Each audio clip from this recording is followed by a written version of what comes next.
আল্লাহ তাআলা তিনার জানাজা তো পড়াবেন, ওনার উপরে তো আল্লাহ খুশি। কেমনে পড়াবেন? ওনার শরীর থেকে এমন এক সুগন্ধি আল্লাহ ছড়াই দিলেন, চতুর্দিকে সুগন্ধি ছড়াচ্ছে, মানুষ খুঁজতেছে এই সুগন্ধি কোত্থেকে আসতেছে। ওই তালাশ করতে করতে হাজার হাজার হাজার হাজার মানুষ ইমাম বুখারী কাইসা খুঁজে পাইল। এখানে বিশাল আকারে জানাজার নামাজ সম্পন্ন হলো এবং ওখানে ওনাকে দাফন করা হলো সমরকন্দ শহরে। দাফন করার পরে যেখানে ওনাকে দাফন করা হয়েছে ওই মাটি থেকে পর্যন্ত সুগন্ধি ছড়াচ্ছে। এমনকি ওই মাটি রোগের ঔষধ হিসেবে যারা ব্যবহার করছে তাদের রোগ ভালো হয়ে যাইতেছে। আল্লাহ তাআলা এমন এক মহিমা তিনার থেকে প্রচার করে দিলেন, চতুর্দিকে ছড়ায় দিলেন। এটা আল্লাহর দয়া। এটা কার দয়া? আল্লাহর দয়া। মানুষ ওনার মাজারের আশেপাশে ধুলাবালিগুলি নেওয়া শুরু করলেন, যে ধুলাবালি নিয়ে আরেকজনকে খাওয়াই বা আরেকজনের গায়ে মালিশ করি, রোগ বেমার ভালো হবে। অবস্থা এমন হলো যে মাজার আর থাকবেই না, এই পরিমাণে মাটি নেওয়া শুরু করছে মানুষ। তখন কিছু মানুষ দায়িত্বশীল হয়ে মাজারের চতুর্দিকে ওয়াল করে দিলেন, যেন আর ভিতর থেকে মাটি না নিতে পারে। এদিকে আল্লাহ তাআলা সেই সমরকন্দের কাজী এবং যারা দুনিয়া পূজারী আলেম, তাদের বিচার কিভাবে করবেন? আকাশের রহমত, আকাশের বৃষ্টি, ভারী বর্ষণ বন্ধ করে দিলেন। রাশিয়ার সমরকন্দ শহর, উজবেকিস্তান,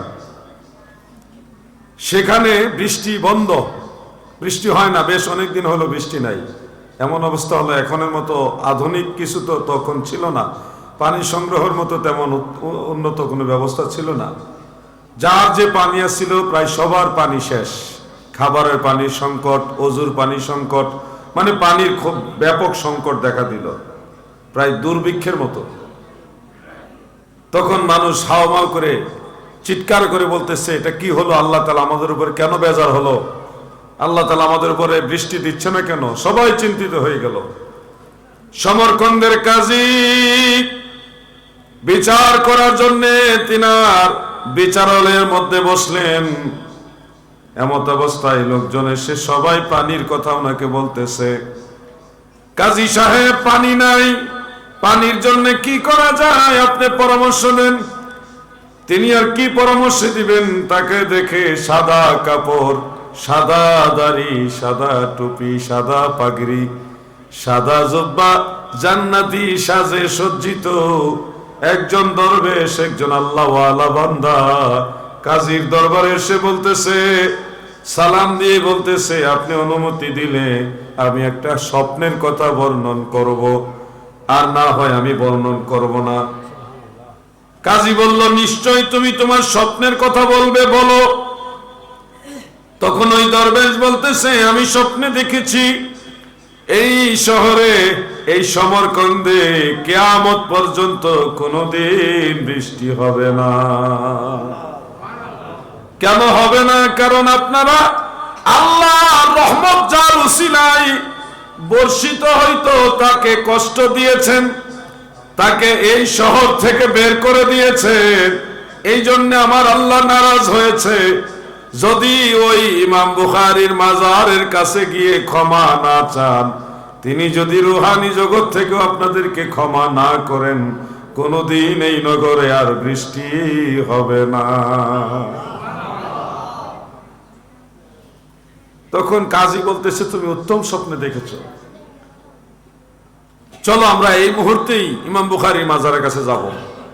সমস্ত ওই দুনিয়া পূজারী আলেমরা সহ, সমরকন্দের কাজী বিচারপতি সহ সব মানুষ, ওই দরবেশ সহ পায়ে হেঁটে ইমাম বুখারী মাজারে গেল। 4.5 কিলোমিটার, 3 মাইল, প্রায় 5 কিলোমিটার রাস্তা পায়ে হেঁটে গেল। যাওয়ার পর ওইখানে রিওয়ায়াতের মধ্যে উল্লেখ আছে, সবাই চোখের পানি ফেলে কেঁদেছে, মাজারের কাছে গিয়ে কেঁদেছে, কান্নাকাটি এমন ভাবে করেছে যে আল্লাহ তাআলা ওই অবস্থায় ইমাম বুখারীও মাফ করেছে, আল্লাহও মাফ করেছে, ওই অবস্থায় তাদের উপরে বৃষ্টি নাজিল করেছে। সুবহানাল্লাহ।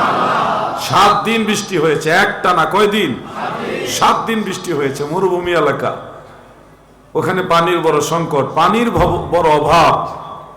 7 দিন বৃষ্টি হয়েছে। বহু মানুষ এই বৃষ্টির কারণে সেখানে একটানা 7 দিন ওখানে ছিলেন। তো এই যে আল্লাহর ওলিদের মাজারের কাছে যাওয়া, তাদের কাছে গেলে যে আল্লাহ খুশি হয়, আল্লাহ রহমত দেয়, এটার নিদর্শন হলো ইমাম বুখারী রাহমাতুল্লাহ আলাইহির ইন্তেকালের এই ঘটনাটা। আমার যুবক ভাইরা, আপনাদেরকে আমি সহজ ভাষায় বলছি যে অনেক মানুষ বলবে মাজারে কিছু নাই, মাজারে কিচ্ছু দিতে পারে না, মাজারের কাছে যাওয়ার কোনো প্রয়োজন নেই।